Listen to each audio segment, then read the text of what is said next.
Journalist महोदय, journalist महोदय, जहां तक कुंभ की बात की, आपका और वहां का मुख्यमंत्री योगी जी ने कहा कि कुंभ में मुसलमानों को घुसने नहीं देंगे।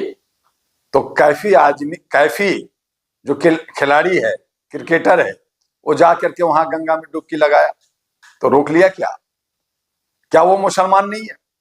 तो उत्तर प्रदेश उत्तम तब होता है जब सभी लोग एक दूसरे धर्मों को आस्था करें, आदर करें। अगर आप नफरत करेंगे, आप अगर बांटने की बात करेंगे तो कटेंगे, तो इसलिए वो नहीं चलेगा। आपने दुकानों में कहा तख्ती लगाएंगे, तो क्या मैं पूछना चाहता हूं योगी जी से कि क्या अगर वहां पे वाल्मीकि लिखा जाए या मैं वहां लिखूं कि मैं चमार हूं, मैं डोम हूं, तो आप मेरे होटल में आके खाना खाओगे? तो इस तरह का नफरत नहीं चलेगा। जहां तक संबल की बात करें, वहां पे उस भूमि में कहें या पूरी भारत जो 1000 साल पहले डायनासोर और जहां पे जादू टोना का भारत रहा, जो समुद्र के हिस्से का एक हिस्सा रहा, यहाँ पे बाहर के आक्रांता आए, यहाँ पे अटैक किया, जो लोगों को खाना मिला, जिनको सारे सहूलियत मिल गई, वो यहाँ आके बस गए। भारत के लोग कभी दूसरे देशों पे अटैक नहीं किया, हमारे देश में बाहर के लोग आए, सभ्यता बदलते गई।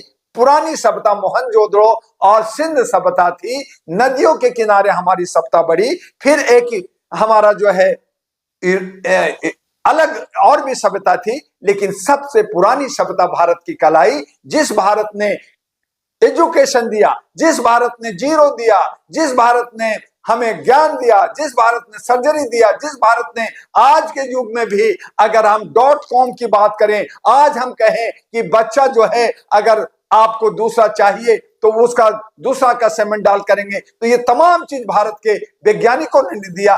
ठीक है कि उनके पास संसाधन है बाहर का, उनको मिला, तो ये सब बहुत सारे इतिहास हमारे जमीन के अंदर दबा है। एक जो है गौतम बुद्ध के लोग कहते हैं कि हमारा राम से और ये जो हिंदुत्व से पुराना सभ्यता है, हमारी भी बहुत सारी मूर्तियां हैं, क्योंकि पहले मूर्ति पूजा होता था, हर देश के अंदर मूर्ति पूजा होता था, मूर्ति पूजा खत्म किया गया, एक दूसरे में सद्भावना किया गया, इस्लाम आया, ईसाई धर्म आया, और भी बहुत सारे धर्म आए। हमारे हिंदुस्तान के अंदर हमारा जैन धर्म बना, हमारा सिख धर्म बना, हमारा अलग अलग और भी कई धर्म बने।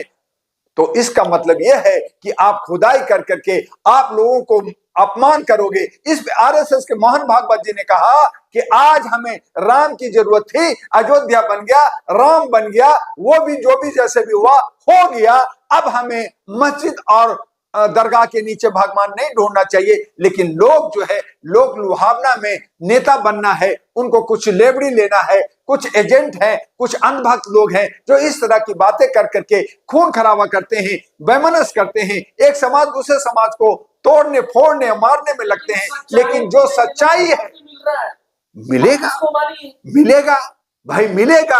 जब बाबरी मिलेगा, बहुत है, राजा थे, अब कई जगह, अब आप जो है पार्लियामेंट के नीचे खोदो, वहां भी आपको मिल जाएंगे शिव जी का मूर्ति या गौतम बुद्ध की मूर्ति मिल जाएंगे। वहां भी हो सकता है कि आपको अकबर और बाबर का भी कुछ बाबरी मिल जाए, उनको तो मूर्ति से मतलब नहीं था। तो सब ये सारी चीजें, ये नफरत की बाजार को जो दबा है, दबा रहना चाहिए। हमें शांति और सद्भाव के साथ जुड़ करके एक नई कंसेप्ट, एक नई सोच लेकर करके हमें आगे बढ़ना चाहिए। आप शाइनिंग इंडिया की बात करते हो, आप विकास की बात करते हो, आप सबका साथ की बात करते हो, और फिर नफरत, फिर टुकड़ा, ये ठीक नहीं है। हम सब आदिवासी थे, हम सब आदम हवा की बात करें या हम मनु की बात करें, तो कहीं ना कहीं वो आदिवासी जो जंगलों में थे, नदियों में थे, धीरे धीरे बढ़ते गए, सभ्यता करते गए। वो नंगे थे, कपड़ा पहन लिया, अब कोट हम पहनने लगे, आगे हमारे बच्चे पता नहीं क्या क्या बन जाएंगे, वो ऐसा ही चल रहे हैं। तो ये वक्त बदलता है, काल चक्र बदलता है, लेकिन हमें इंसानियत को नहीं भूलना चाहिए, मानवता को नहीं भूलना चाहिए, हमें ह्यूमैनिटी को नहीं भूलना चाहिए। यही सबका सार है, यही सबका धर्म है। और अगर अपने रूट से, अपने जड़ से कहीं इधर उधर भटकते हैं तो हम नफरत की बाजार करते हैं, हम बांटने की बात करते हैं। तो सब, अरे भैया चौकी, पुलिस चौकी बना दे, अरे चौकी बना दे, एक और मंदिर बना दे, 10 मंदिर बना दे, हिंदुस्तान में जमीन की कोई कमी नहीं है। लेकिन खोद के ही निकालोगे क्या? और जमीन, और मंदिर बनाओ, और पूजा बनाओ, और मस्जिद बनाओ, और गुरुद्वारा बनाओ, और दरगाह बनाओ, बनाओ ना, किसने रोका? लेकिन नफरत की बाजार मत करो। जिसकी जो आस्था है करो ना, किसने रोका? रोका नहीं, करते रहो, लेकिन नफरत नहीं। आप बांटो नहीं, आप जोड़ने की बात करो।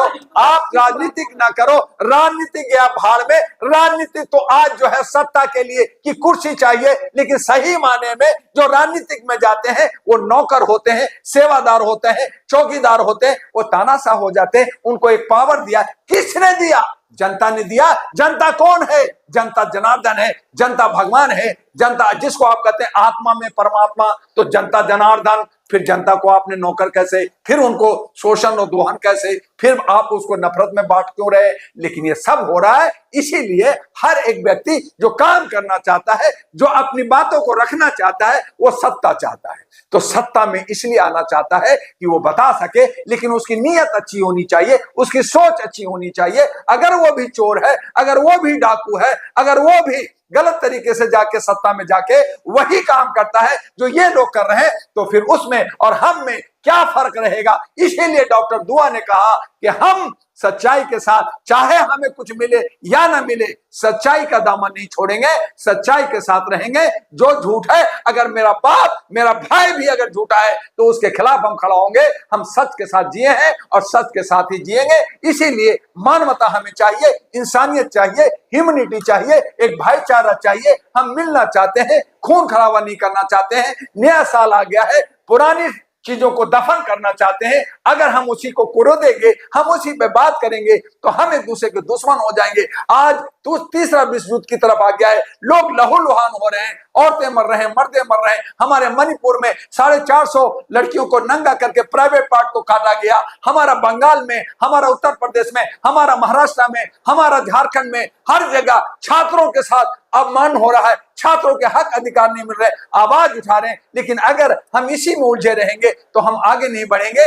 इसलिए जितनी भी बातें गुजर गई है उनको हमें दफन करना होगा और एक नई राह, एक नई सोच, एक नई बदलाव के साथ भारत को आगे शाइनिंग इंडिया और विश्व गुरु और सोने की चिड़िया की तरफ ले जाना होगा। कौन क्या करता है उसको भूल जाइए, हम क्या देते हैं, हम क्या करते हैं, उस पे ध्यान दीजिए। और वो तब होगा जब हम भाईचारा और सामाजिक सौहार्द और हम लोग जो है एक नेशनल इंटीग्रेशन की बात करेंगे, और नहीं तो उलझ जाएंगे। क्योंकि धर्म भी और जात भी हमने बनाया है। हमारा खुदा, हमारा गॉड, हमारा भगवान एक प्राकृतिक है। और इसीलिए नास्तिक को हम लोग कहते हैं कि हम लोग नास्तिक हैं, क्योंकि सभी धर्मों का सम्मान करते हैं। और ये जो धर्म की दुकानदारी चला रहे हैं, ये सब बेईमान हैं, सब चोर हैं। इन सब को फांसी लगा देनी चाहिए। और ये लोग जब तक इंसानियत और मानवता को नहीं मानेंगे, तब तक हमारी लड़ाई जारी रहेगी।